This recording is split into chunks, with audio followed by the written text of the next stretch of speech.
Lakshmi Srinivasa jewelleries proprietors Duggi Srinivasarao, Duggi Abhinay, IT hub ఎదురుగా Yellandu cross road, Khammam.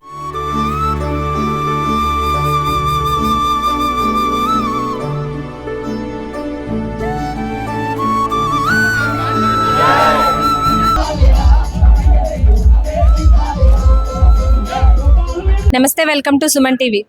ఈరోజైతే మనం గణేష్ నవరాత్రుల సందర్భంగా ఖమ్మంలో కొలువై తీరున్న గణేష్ల దగ్గరకైతే మనం విచ్చేయడం జరిగింది అనమాట. ఇక్కడ చెరువు బజార్లో ఉన్న శ్రీ గణేష్ ఉత్సవ కమిటీ వారైతే ఇక్కడ చాలా పెద్ద విగ్రహాన్ని ఏర్పాటు చేశారు. చూస్తుంటేనే మీకు అర్థమవుతుంది, చాలా భారీ విగ్రహాన్ని ఏర్పాటు చేశారు. ఇక్కడ మనతో పాటు చాలా మంది ఇలా బట్టల్లో కనిపిస్తూ ఉన్నారు. వీళ్ళంతా గణేష్ మాలధారణ చేసిన వాళ్ళు అనమాట. ఈ ఉత్సవ కమిటీ వారిని అడిగి ఈ గణేష్ ప్రత్యేకత, ఎన్నెలుగుడు విగ్రహం, ఇంకా ఏమేమి ప్రత్యేకతలు ఉన్నారో మనం అడిగి కనుక్కోవడానికి అయితే ప్రయత్నం అయితే చేద్దాం. నమస్తే, మీ పేరు? నా పేరు రాజు అండి. రాజు, అంటే ఇది చూస్తూ ఉంటే చాలా భారీగా అనిపిస్తుంది. ఎన్ని అడుగుల విగ్రహం అంటే? 19 ఫీట్స్ మేడం. 19 అంటే కంప్లీట్ గా ఇది మట్టితోనా లేదంటే ప్లాస్టర్ ఆఫ్ పారిస్?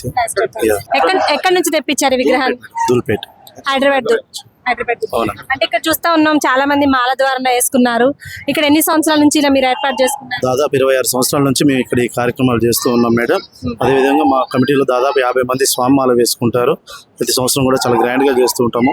ప్రతిరోజు కూడా దాదాపు 100 నుంచి 200 మంది స్వాములకి ఇక్కడ భిక్ష ఏర్పాటు చేస్తాము, అల్పాహారం ఏర్పాటు చేస్తాము. అదే రేపు మధ్యాహ్నం 12 గంటలకి దాదాపు 2000 మందికి మహాన్నదాన కార్యక్రమం కూడా ఏర్పాటు చేస్తాం మేడం.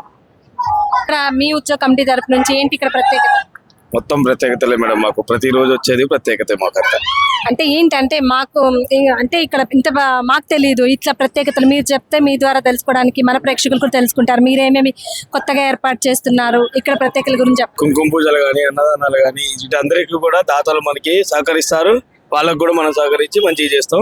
అందుకే మనకి భారీ విగ్రహాలు అనేది మనకు వస్తూ ఉంటాయి. ప్రతి ఇయర్ కూడా అలా వస్తాయి మాకు. అంటే ఇది స్పాన్సర్సా లేదంటే అందరు కలిసి మీరు భక్తులందరూ కలిసి చందా వేసుకున్న దగ్గర ఎవరు స్పాన్సర్ ఈ విగ్రహాన్ని? ఈసారి స్పాన్సర్లు వచ్చేసి మాకు భువనగిరి కళావతి గారు, వారి కుటుంబ సభ్యులు మేడం. ఇంకోటి చత్తనపల్లి వీరాన లక్ష్మి గారి కుటుంబ సభ్యులు మేడం. సుమారుగా ఎంత ఖరీదు అయి ఉండొచ్చు? 2,20,000 రూపాయలు మేడం. 2,25,000. మీరు డబ్బులతో అలంకరణ చేశారు. మొత్తం ఎంత ఉండుండొచ్చు ఇక్కడ? 10,000 మేడం. 10,000 రూపాయలతో.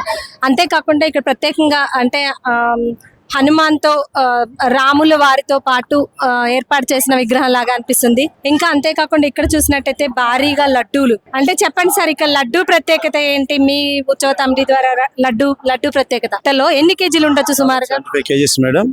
75 కేజీస్. అంటే ప్రత్యేకత ఏంటి? అంటే దాతలు వచ్చేసి వాళ్ళకి ఇష్టమైన కేజీ పర్పస్ లో ఇస్తూ ఉంటారు. ఆ స్టేజ్ బట్టి మనం తీసుకుంటూ ఉంటాం మేడం. అయితే మాకు దాదాపు 3 లడ్డూలు వస్తాయి మేడం. ఇక్కడ చూస్తున్నాం, ఒకటి కాదు 3 ఉన్నాయి. అంటే ఇది చిన్న లడ్డు ఇట్లా ఏంటి? దాతలు ఇది మిడిల్, ఇది హైయెస్ట్, ఇది వచ్చేసి లోయెస్ట్ మేడం. దాతలు వచ్చేసి చాలా మంది ఉంటారు కాబట్టి ఎవరిని కూడా ఇబ్బంది పెట్టకుండా, ప్రతి ఒక్కరు కూడా ఎవరు ఇచ్చినా కూడా దాతలను ఇబ్బంది పెట్టకుండా మేము ప్రతి ఒక్కరు కూడా కలెక్ట్ చేసి ఇక్కడ ఏర్పాటు చేస్తూ ఉంటాం మేడం. అంటే ఇది లాస్ట్ రోజు మనం చూస్తూ ఉంటే సాంప్రదాయం ప్రకారం లాస్ట్ రోజు ఆఖరిగా వేలం పాట నిర్వహిస్తూ ఉంటారు. అలాంటివి ఇక్కడ జరుగుతుంటాయా? మా దగ్గర అమ్మవారిది కుంకుమ పూజ తర్వాత అమ్మవారిది వేలంపాట జరుగుతుంది. చీర, అదే విధంగా లడ్డు వేలంపాట జరుగుతుంది. నోట్ల దండలు కూడా దాదాపు వేలంపాటకే వెళ్తాయి మేడం. సుమారుగా అంటే ఇప్పుడు ఈ సంవత్సరం ఇప్పుడు ఏర్పాటు చేశారు. లాస్ట్ ఇయర్ ఎంతకు వేలంపాట పోయింది మీ లడ్డు? 54,000 కి వెళ్ళింది మేడం. 54,000. అవును. అంటే వాటితో పాటు ఈ చిన్న లడ్డులు కూడా వేలంపాట వేసేస్తాం మేడం. దాదాపు ఒకటి మాత్రం కమిటీ వాళ్ళు ఉంచుకుంటారు, 2 మాత్రం వేలంపాట వేస్తాము. ఒకటి మాత్రం కమిటీ వాళ్ళ దగ్గర ఉంటుంది. ఒకటేమో 54 కి వెళ్ళింది, ఒకటేమో 36 కి వెళ్ళింది. Last time. ఈసారి ఇంకా కొంచెం గట్టిగా ఉంది, పోటీ గట్టిగా ఉండొచ్చు అంటున్నారు. చూసారు కదండి, అంటే మన ఖమ్మంలో చెరువు బజార్ లో ఏర్పాటు చేసిన ఇంత భారీ విగ్రహం పూర్తిగా 16 అడుగుల పైన ఉండొచ్చు అని చెప్తున్నారు. అలంకరణ కానివ్వచ్చు, లేదా ఇక్కడ మాలధారణ ధరించిన భక్తులు కావచ్చు, సుమారుగా 200 పైగా మాలధారణ చేసుకుని ప్రతి సంవత్సరం ఈ నవరాత్రుల్ని మంచిగా గ్రాండ్ గా సెలబ్రేట్ చేసుకొని నిమజ్జనంతో గణేష్ని సాగనంపుతున్నారని చెప్తున్నారు. రేపు కూడా వాళ్ళు భారీ ఎత్తున 2,000 మందికి అన్నదానం ఏర్పాటు చేస్తున్నారు అన్నట్లుగా కూడా చెప్తున్నారు. అంటే ఇంత మంచి ప్రత్యేకమైన భారీ విగ్రహాలు మన ఖమ్మంలో కూడా కొలువుతీరు ఉండడం అనేది మనకు అదృష్టంగా భావించవచ్చు.